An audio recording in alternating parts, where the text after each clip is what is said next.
Story time. Dragon pipe. When I was a little kid, my grandfather and I were driving out on some logging road in the middle of nowhere. And I do mean nowhere. Of course, this was the days before cell phones, video cameras, or even telling Grandma where we were off to. We were out hunting elk. Never even took a shot, but came home with a really good story. Lord knows where we were on our way back home when the muffler started dragging on the ground. This old blue Ford pickup truck was a piece of work for sure. At some point, it had had a fire in the engine compartment, and all of the replacement wire was yellow. It had rust spots where you could see the road going through the floorboards, and it had so many dents that it could have been easily called drive-a-dent. And both the forward and the back windows had cracks. Grandpa honestly didn't care, as long as it worked. Being his grandson, it used to drive me absolutely nuts, because I knew that he knew how to fix it. But he was just so used to putting things back together with duct tape, bubble gum, and a prayer that it didn't bother him at all. So going back to that dragging muffler, we stopped at a gas station because we'd been dragging this thing for about 10 miles, and Grandpa was only stopping if we came across a gas station.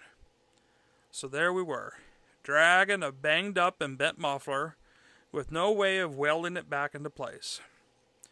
So Grandpa tells his grandson, me to be exact, that there was a bunch of baling twine in the bed of the truck, and we were going to use that to put back on the muffler. Silly me, I said at the time, but Grandpa, the twine is plastic. Won't it just melt away because of the hot muffler? Well, that was a mistake.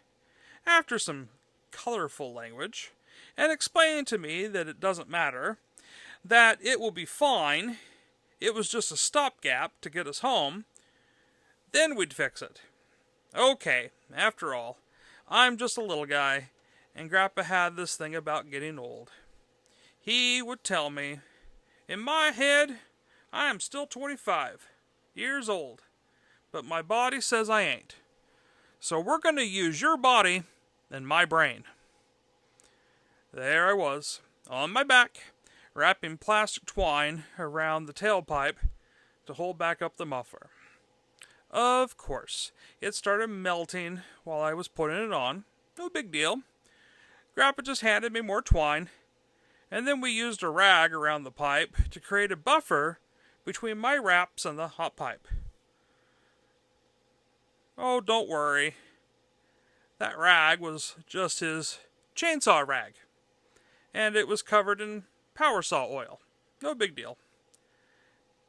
Please note that this is the same Grandpa that was fond of saying and actually doing, a fire ain't a fire without an old tire. Of course, that was when he was clearing brush and burning piles while clear cutting. I am convinced that the reason why there are so many environmental regulations is because of him and his buddies. We are now back on the road, and sure enough, we may have been blowing black smelly smoke. The twine is holding. Man, it smelled like burning plastic all the way home.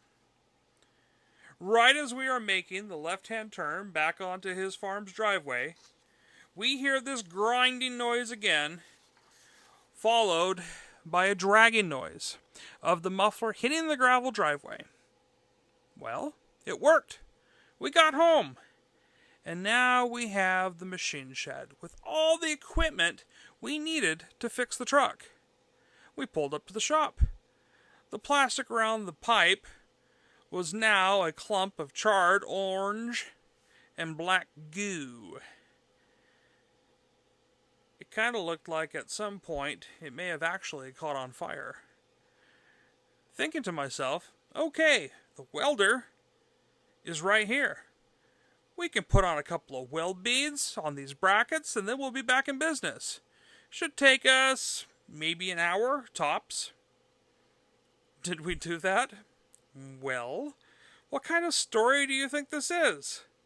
Of course we did not do that. Instead of fixing it correctly, Grandpa tells me to grab a cutting set of pliers and cut off about 1.5 feet of that piece of barbed wire sitting beside the welding machine. Once again, I find myself under the farm truck, replacing the plastic twine with barbed wire. Because after all, wire is metal, so it won't melt this time. The kid in me was very much in protest, and was again met with, I might add, more colorful language and lots of metaphors of just do it. Alas, I gave up and did what I was told. There's another couple of parts of this story that I never found out about until years later. That barbed wire had eventually worn its way through the pipe. And according to my first cousin, he helped Grandpa take an old can of carrots to patch it back up with a couple of plumbing clamps. The final part, from the same cousin, was when Grandpa finally sold the truck when he was downsizing the farm. Well, both the tin can and the barbed wire were still there. Lord, please help whoever bought that old farm truck. I miss my Grandpa dearly, and it's been over 20 years. The stuff that he taught me, the adventures that we went on, the guy stuff that we did, the being a man. My takeaway from this story, when compared to my faith and relationship with Christ, is this. We knew how to fix it. We had the tools to fix it. We had the time to fix it. But we still chose to put it back together so it would just barely hold on. God can see how we may be doing this with our own lives.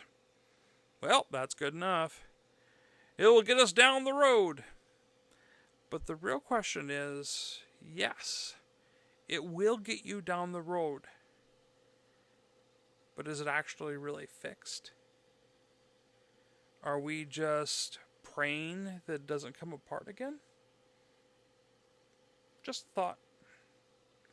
My friends, be blessed, be free, be loved. Thanks for listening to Dragging Pipe. This is the Blacksmith. Stay sharp.